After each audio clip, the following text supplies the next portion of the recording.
રાજકોટ મહાનગરપાલિકાની આરોગ્ય શાખા દ્વારા હીટવેવ રિલેટેડ ઇલનેસથી લોકો બચી શકે અને ખાસ કરીને આગામી દિવસોમાં ઉનાળાને કારણે ગરમી વધવાની શક્યતા છે, તો ગરમીને કારણે થતી આડઅસરો આપણે અટકાવી શકીએ ઉમદા હેતુ સાથે એક એડવાઇઝરી પબ્લિશ કરવામાં આવી છે. ખાસ કરીને ઇન્ડિયન મેટ્રોલોજીકલ ડિપાર્ટમેન્ટ દ્વારા હાલ જે છે ગઈકાલનું જે તાપમાન જે છે એનો પારો 36 થી 38 ડિગ્રી વચ્ચે નોંધાયેલો હતો. આગામી દિવસોમાં પણ માર્ચ મહિનામાં તાપમાનનો પારો વધવાની શક્યતા છે એ નોંધાયેલી હોય છે. ખાસ કરીને ફોરકાસ્ટ પ્રમાણે જોવા જઈએ તો આઈએમડી મુજબ ફોરકાસ્ટમાં તાપમાનનો પારો વધવાની શક્યતા હોય. લોકો જે છે તકેદારી અથવા જાગૃતિ કેળવાય એના માટે જે છે એડવાઇઝરી પબ્લિશ કરવામાં આવી છે. લોકોએ બની શકે તો બપોરના સમયે બિનજરૂરી બહાર નીકળવાનું ટાળવું જોઈએ. ખાસ કરીને સગર્ભા ધાત્રી બહેનો ઉપરાંત જે છે સિનિયર સિટીઝન ઉંમરમાં જે મોટા હોય ને લાંબા ગાળાની બીમારીથી પીડિત હોય, લવાઓ ચાલુ હોય, સાથે સાથે બાળકો ઉંમરમાં નાના બાળકોને વેકેશન પડી જાય ત્યારબાદ લોકો જે છે બહાર જઈને આઉટડોર એક્ટિવિટી કરતા બાળકો વગેરે ખાસ કરીને આ સમયગાળા દરમિયાન સાવચેતી રાખવાની જરૂરિયાત છે.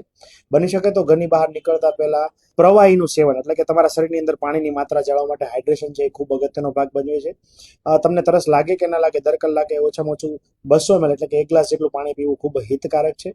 આ ઉપરાંત બની શકે તો ખાસ કરીને લીંબુ પાણી, લીંબુ શરબત, સોલ્ટેડ વોટર, સાથે સાથે બની શકે તો ઘરે બનાવેલા સાત્વિક તાજા ફળોના જ્યુસ એટલે કે બની શકે તો મોસંબી, સંતરા, નારંગી, તરબૂચ, શક્કરટેટી વગેરેના જ્યુસ જે છે એ લઈ શકાય છે. સાથે સાથે જોવા જઈએ તો લોકોએ બહારના અત્યંત ઠંડા અને અત્યંત ગળ્યા પીણા પીવાનો આગ્રહ જે છે રાખવો જોઈએ નહીં. સાદી સોડા જે છે એ ઘણી વખત સેવન કરી શકાય, પરંતુ અત્યંત ઠંડી અને અત્યંત ગળી સોડાઓનું સેવન પણ કરવું જોઈએ નહીં. ઉપરાંત જે છે અત્યારે શેરડીના જ્યુસ પણ જે છે હાઇજેનિક શેરડીનો જ્યુસ પણ જે છે લઈ શકાય છે. લોકોએ ભરપેટ ખાવાનું આરોગવાને બદલે કટકે કટકે થોડા અંતરાળ ભોજન છે તે આરોગવું જોઈએ. આ ઉપરાંત ખાસ કરીને લોકોએ બહાર નીકળવાનું થાય તો ટોપી, રૂમાલ વગેરે જે છે દ્વારા શરીર ઢંકાય.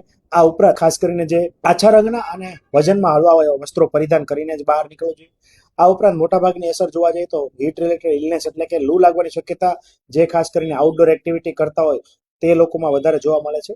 એમાં પણ ખાસ કરીને જે લોકો માર્કેટિંગના બિઝનેસ કરે છે, ફિલ્ડની એક્ટિવિટી કરતા હોય, લેબરનું કામ જે છે એ કરતા હોય છે, તો કન્સ્ટ્રક્શન રિલેટેડ કામ કરતા હોય એ લોકોએ ખાસ કરીને બપોરના સમયે પીક અવર્સ દરમિયાન સીધો તડકો પડતો હોય તો કામના કલાકો કાં તો વહેલા કરવા જોઈએ ને કાં તો મોડા કરવા જોઈએ, જેના કારણે સીધી હીટ રિલેટેડ ઇલનેસ છે ટાળી શકાય. આ ઉપરાંત કોન્ટ્રાક્ટરે પોતાના સ્થળ ઉપર પીવાના પાણી અને છાશ કે અન્ય વિતરણવાળી વ્યવસ્થા જે છે કરવી જોઈએ. આગામી દિવસોમાં જો તાપમાનનો પારો વધશે તો બપોરના સમયે સિગ્નલ બંધ કરવાની કાર્યવાહી પણ કરવામાં આવશે. સાથે સાથે શેડિંગની કાર્યવાહી પણ સિગ્નલ પર કરવામાં આવશે અને જે વિવિધ પ્રકારના ગાર્ડન છે ત્યાં પાણીની પીવાની વ્યવસ્થા સાથે સાથે છાંયડાની વ્યવસ્થા પણ જે છે કરવામાં આવશે.